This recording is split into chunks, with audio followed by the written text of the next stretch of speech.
Well, there's no doubt that COVID is spreading very fast. 1 in 50 in the country currently have it. And in London, that is 1 in 30. And I must say, I know a lot of people that have got it. Have to say, in most cases, it's like having a bad cold. But of course, there are others for whom it's very much more serious. In response to this, Parliament overwhelmingly passed, just 12 rebels, new legislation to say that this lockdown can continue until the end of March. I'm not going to argue here today about lockdown and whether it works, although I have to say in the county of Kent, the last lockdown didn't seem to do much good. What I want to think about is something really important that I don't think is being discussed enough, and that is what is happening in the name of fighting COVID to our freedoms, our liberties. Is there a danger we could become something akin to a police state? All right, I know that sounds a bit out there, but we are back to the worst excesses of lockdown rules last March. Indeed, people are now told they can go out to exercise locally, but they can't stop, they can't dawdle whilst they're out. They can't sit down on a park bench. And Priti Patel, the Home Secretary, was asked about this yesterday. Are the police going to stop people outside and ask what they're doing? And she said, police have been asking people why they are out and about when the message right now is stay at home. So if you're watching this and you're in your 80s and you've got arthritis, and you're taking a dog out for a walk in the local park, don't sit down on the park bench. Otherwise, the bobby may come and ask you why you're there. How does this do anything to prevent the spread of coronavirus? And I thought we were being told by medical experts that one of the biggest problems with COVID-19 is vitamin D deficiency. So far from trying to lock people inside their houses under house arrest, I would have thought, particularly on the odd day we get when it's sunny, that people should be allowed to go out and about. So I find that disturbing, maybe not terribly serious, but I don't like the idea that the police can stop you and ask, why are you there? But it goes much further, because we're seeing again this phenomenon of neighbour turning against neighbour. Now, I spoke a few minutes ago to Ian Dale, broadcaster, well known to many of you. Ian lives in rural Kent, just outside Tunbridge Wells. And the other day, during the middle of the day, he was playing loudly at home something called trance music. Now, I'd never heard of it either, and I wouldn't recommend it particularly, but he was playing trance music, and clearly someone reported that he was playing music. The police knock on the door and ask whether there's a party going on. This wasn't 3 o'clock in the morning with cars parked all down the road. It was a little rural location, and it struck me, what on earth are the police doing following up complaints from neighbours or passers-by like this? But very much more seriously, have a look at this very disturbing video from Scotland. My house. That is bullying, right? Come on. It's not bullying. Yes, it is. It's not bullying. It's my house. Well, Get we out of my could- house. I did not ask you in here. Get out. We could have forced the door if you didn't open it. It's For like what those offence? guys that did For that. what offence? Because of suspicion that you have people within your dress that do Oh, not belong here. man. I am a woman of this land, right? Women of this land are not, Listen. doesn't matter. What? Strong Get your man. hand No, out but and say strong it. man. Get out of my head. Get. Absolutely not. You Right shoot me now. again, I'm going to lift you for a breach of the No. peace. Are you Just right? stop it, In man. my Wait house. up. Yes. In my house. I Yes. do not think so. Oh, trust me. What's Honestly, wrong? What the fuck is Come wrong on. with you, mate? Right, no. Mum, Hey, no, please, my mum, no, no, please stop it, my line, no, please stop it, my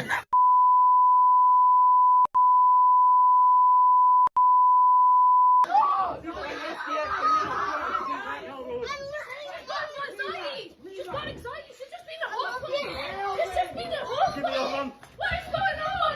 She's just been in the hospital. Get off of her! She's got epilepsy. She's got epilepsy. What are you doing? So what this shows is the police going to that woman's front door, threatening to smash the door down if she doesn't let them in, because they've received a tip-off that somebody has gone in to her apartment. Well, it turns out the person that had gone into the apartment was her seriously ill daughter who'd just been discharged from hospital. I mean, behaviour like this does not get citizens on side supporting the police. It is going way, way too far. What about the workplace? Well, incredibly, the BBC have announced at Broadcasting House in London, top of Regent Street, that they're actually going to put electronic devices on the person of their employees when they go into the building. And if they come within 2 meters or 6 feet, whichever you prefer, of each other, there'll be a loud bleeping sound.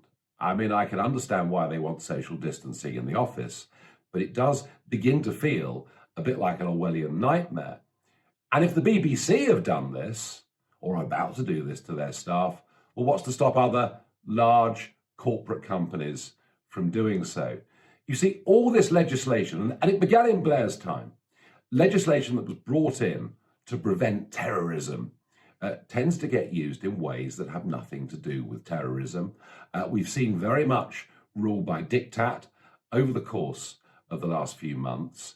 And I just feel this is all going way too far.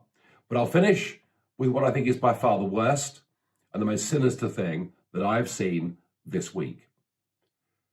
I've said previously that I was really worried that the direction of travel was taking us to a place that East Germany was before the Berlin Wall came down. And I talked about the fact that in East Germany, the Stasi, the secret police, encouraged children to report on their parents if they were pursuing activities or having conversations that were not in line with the communist regime. So I've said several times since COVID broke out nearly a year ago, I don't want to live in East Germany. Well, almost unbelievably, going through the House of Lords right at this moment in time is the Covert Intelligence Bill.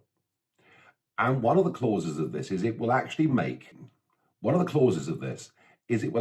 enable the authorities to have child spies. You think I'm making this up?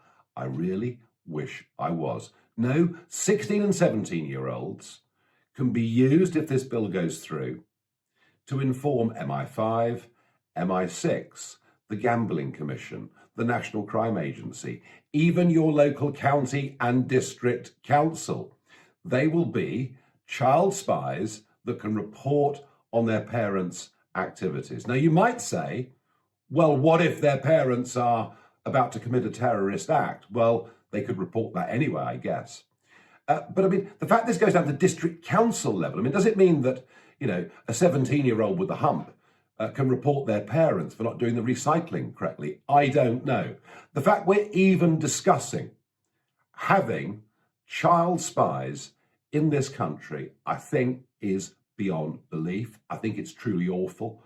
I'm very pleased that Anne Longfield, the Children's Commissioner, has spoken out strongly against this. I'm amazed there is not more in our press about this.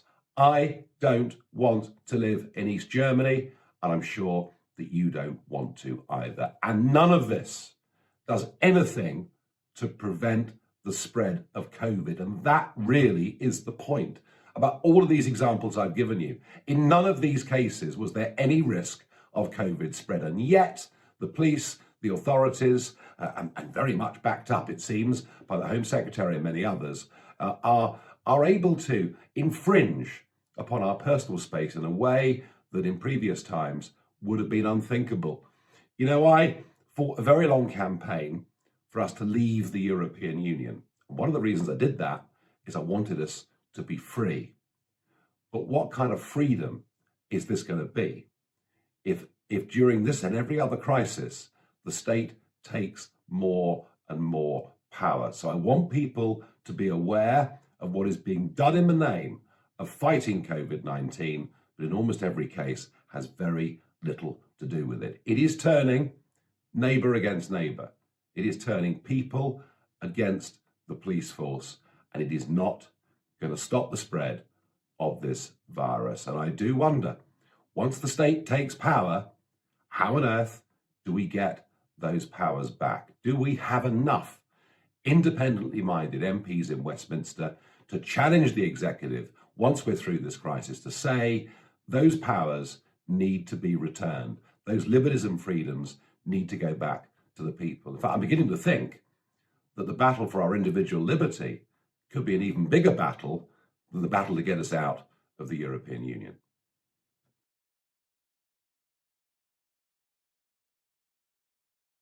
We will make America great again.